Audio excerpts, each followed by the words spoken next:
বিশেষ করে গত 2 বছরে অর্থনৈতিক কন্ডিশন এত বাজে পর্যায়ে গিয়েছে যে এখন আমাদের আসলে বেঁচে থাকার সংগ্রামে লিপ্ত হতে হয়েছে। ওনারা এই কথাগুলো গত 30 বছরে বলতে বলতে এত অভ্যস্ত যাতে গভর্নমেন্টের থেকে ওনারা কিছু আদায় করতে পারে। বেশিরভাগ পত্রিকা ভয় পান এই গার্মেন্টস ফ্যাক্টরিকে করতে। এটা যতটা না গভর্নমেন্ট, তার চেয়েও আমি বলবো যে মিডিয়ার একটা কমপ্লিসিটি। প্রফেসর ইউনূস চাচ্ছেন একটা মেজর লেভেল রিফর্ম করতে, আমরা আইএলও স্ট্যান্ডার্ডে যেতে। আইএলও তো অনেকগুলো স্ট্যান্ডার্ড, একটা ভালো স্ট্যান্ডার্ড, যাতে আমরা বড় মাল্টিন্যাশনাল কোম্পানি এদের থেকে আমরা ভালো investment pi. At the same time যে মেয়েটা তার ফ্যামিলিকে ছেড়ে ঢাকা এসে গার্মেন্ট ফ্যাক্টরিতে হচ্ছে, বা যে সিঙ্গেল মাদার বা যে একটা ছোট ফ্যামিলি, সেই জন্য একটা ডিসেন্ট লাইফ লিভিং পায়, যেটা এক নায়কতন্ত্রের দেশ কম্বোডিয়া এটা করেছে। ওরা যে আমাদেরকে কিছুদিন আগে এসেছিলেন, তারা বললেন যে তারা একই জিনিস বাংলাদেশের বিজিএম এর কাছে এসেছিলেন যে ডিসেন্ট লিভিং ওয়েজের দিকে।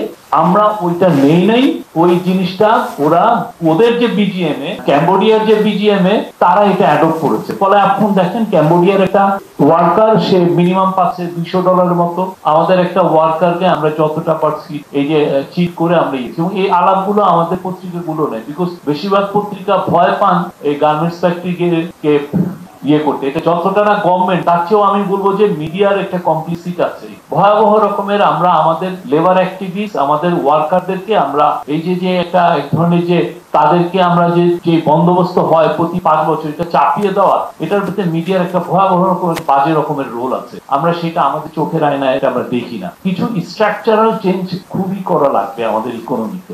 এই স্ট্রাকচারাল চেঞ্জের যে অ্যাপেটাইট আমাদের আছে, গত 15 বছরে বা গত 20 বছরে বা গত 30 বছরে আমাদের ইকোনমি দাঁড়িয়ে আছে একটা দুইটা শব্দের উপরে, সেটা হচ্ছে চিপ লেবার। আমরা দেশে চিপ লেবার সেল করি, আমরা বিদেশে চিপ লেবার সেল করি, আর কিছুই নাই। এর বাইরে আমাদের কোনো ইকোনমি নাই। তো এই জায়গা থেকে যে আমরা চেঞ্জ হয়ে আসবো, সেই জায়গাটা তো আমরা সেই রকম স্ট্রাকচারাল চেঞ্জের যে অ্যাপেটাইট বা যে ধরনের ডিবেট বা যে ধরনের ইকোনমিক বন্দোবস্তের কথা, সেই আলাপটা উঠেই না আমাদের। আর অনেক ক্ষেত্রে হয় কি, প্রাইভেট সেক্টরের লোকগুলো অনেক সময় পত্রিকাগুলোতে খুবই ফেয়ার মঙ্গারিং কথা বলেন যে না বাংলাদেশের সব চলে যাচ্ছে, কি যেন অর্ডার চলে যাচ্ছে। ওনারা এই কথাগুলো গত 30 বছরে বলতে বলতে এত অভ্যস্ত যাতে গভর্নমেন্টের থেকে ওনারা কিছু আদায় করতে পারে। এইগুলো বললে গভর্নমেন্ট আবার ভয় পেয়ে আবার তাদের কিভাবে হ্যাপি করা যায় সেটা। কিন্তু পুরো জিনিসটা এক ধরনের হচ্ছে যে গভর্নমেন্টকে একটু বস বানিয়ে তার থেকে কিছু আদায় করা যায় কিনা, এইটার একটা জিনিস। এই জায়গায় আমরা চেঞ্জ করে অবশ্যই লেবারের